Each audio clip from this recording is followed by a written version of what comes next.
Nggak bisa ya? Ya nggak bisa. Nggak bisa lah. Ya udah kalau nggak bisa mah nggak apa-apa, nggak maksa. Terus ini siapa? Anggap aja saya orang tuanya Bu Mika, karena keluarga Bu Mika nggak bisa hadir. Ya benerin tuh. Dan ini kakak saya, pamannya Bu Mika, yang biasa kita panggil Pak D. Iya. Akhirnya, aku lamaran. Jujur, sampai sekarang pun rasanya masih nggak percaya. Semua kejadian kemarin seperti mimpi yang aneh. Lucu, tapi juga bikin hati aku meledak-ledak. Aku masih ingat jelas gimana semua dimulai. Hari itu jadi salah satu hari paling penting dalam hidup gue. Gue masih nggak percaya. Langkah kaki gue akhirnya sampai ke rumah Bu Mika. Bukan cuman sebagai tamu, tapi sebagai lelaki yang mau menyatakan niat serius. Jantung gue berdegup kencang. Lebih kencang daripada pas gue jaga malam di rumah sakit kalau ada pasien gawat. Begitu masuk ruang tamu, gue lihat Bu Mika duduk manis di kursi. Wajahnya kelihatan gugup, tapi cantiknya nggak ketolong.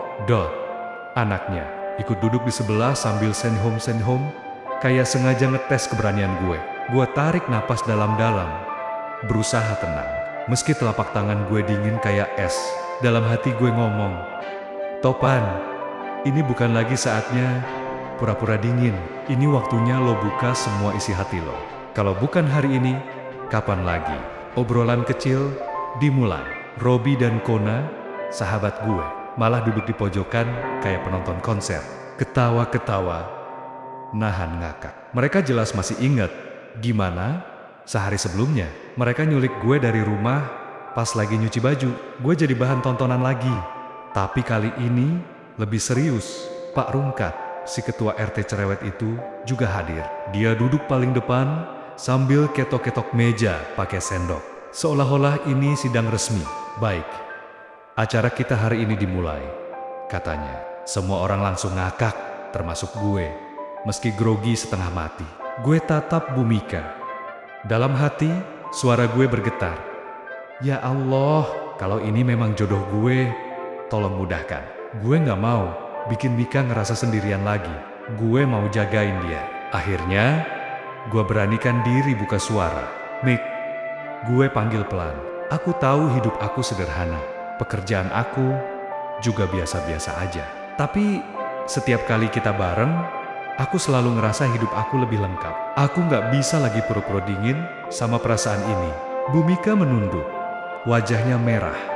Melirik ibunya, lalu melirik gue, seakan menunggu jawaban penting.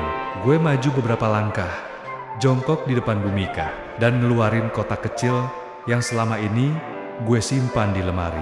Kotak itu gue buka, isinya cincin sederhana.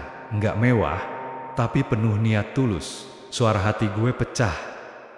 Ini semua yang gue punya, Mik, tapi kalau hati gue, kalau hidup gue serahin semuanya buat lo. Gue tarik napas dalam-dalam. Aku mau melamar kamu, Mika. Aku janji akan jagain kamu, nemenin kamu, dan gak akan pernah bikin kamu ngerasa sendirian lagi. Mau gak kamu jadi istri aku? Ruangan langsung hening. Gue bisa denger suara jangkrik dari luar rumah. Semua mata tertuju ke Bu Mika. Gue nunduk, takut jawabannya gak sesuai harapan. Dalam hati, gue berdoa, "Ya Allah, tolong jangan kecewain aku kali ini." Tiba-tiba, suara isak kecil terdengar. Bu Mika nutup mulutnya. Matanya berkaca-kaca, air matanya jatuh. Dia nggak langsung jawab, tapi senyum tipis di wajahnya udah cukup bikin hati gue bergetar. Akhirnya dia angkat wajah, masih dengan suara bergetar. Dia ngomong, "Iya, Pan, aku mau." Dada gue rasanya kayak meledak. Bahagia, lega, campur nggak percaya. Dalam hati gue teriak, "Alhamdulillah, akhirnya gue nggak sendirian lagi. Gue punya Mika, dan dia nerima gue apa adanya." Robi sama Kona langsung tepuk tangan keras-keras. "Hidup Bang Topan dan Bu Mika," teriak mereka. Pak Rungkat berdiri sambil ketok meja. Keputusan final, lamaran diterima. Suasana jadi pecah antara haru dan ngakak. Bu Mika masih menangis, tapi kali ini tangisan bahagia. Gue pegang tangannya dengan lembut. Gue bisikin, mulai hari ini, kamu nggak usah takut lagi. Aku bakal ada di samping kamu. Selalu, dia jawab pelan. Aku percaya sama kamu, Pan. Aku sayang kamu. Air matanya makin deras. Tapi senyumnya bikin gue merasa jadi orang paling beruntung di dunia. Hari itu, bukan cuma lamaran gue yang diterima. Hari itu juga jadi titik balik hidup gue. Dari seorang satpam dingin yang selalu jaga malam. Gue berubah jadi lelaki yang siap punya rumah tangga, siap punya keluarga baru bersama Bu Mika. Dalam hati, gue janji, Mika, selama gue hidup, lo gak akan pernah jalan sendirian lagi. Gue bakal jagain lo, bahagiain lo, sampai Tuhan yang pisahin kita. Mika, aku masih sering bertanya sama diri sendiri, kenapa aku bisa ketemu sama kamu? Aku yang dulu hidup seadanya, gak pernah kepikiran soal cinta lagi. Setelah semua yang udah kulewati. Tapi ternyata Tuhan punya cara yang indah. Dia kirim kamu, perempuan sederhana tapi luar biasa, buat isi ruang kosong di hati aku. Sejak awal aku berusaha dingin, pura-pura gak peduli. Padahal, setiap kali kamu senyum, hati aku langsung luluh. Aku pura-pura kuat. Padahal aku tahu aku butuh kamu lebih dari yang bisa aku ungkapin dengan kata-kata. Dan hari ini, aku berani ngaku, aku sayang banget sama kamu, Mik. Aku suka cara kamu bikin hal kecil jadi berharga. Jalan pulang kerja naik sepeda bareng kamu aja, udah cukup bikin aku lupa capek. Makan nasi uduk di pinggir jalan bareng kamu, terasa lebih nikmat daripada makanan mewah. Semua terasa indah, karena kamu ada di sebelah aku. Mik, aku gak janji hidup kita bakal selalu gampang. Kadang mungkin ada susah, ada air mata, ada masalah yang datang. Tapi aku janji, aku gak akan pernah ninggalin kamu sendirian hadapin itu semua. Aku akan jadi bahu yang bisa kamu sandarin.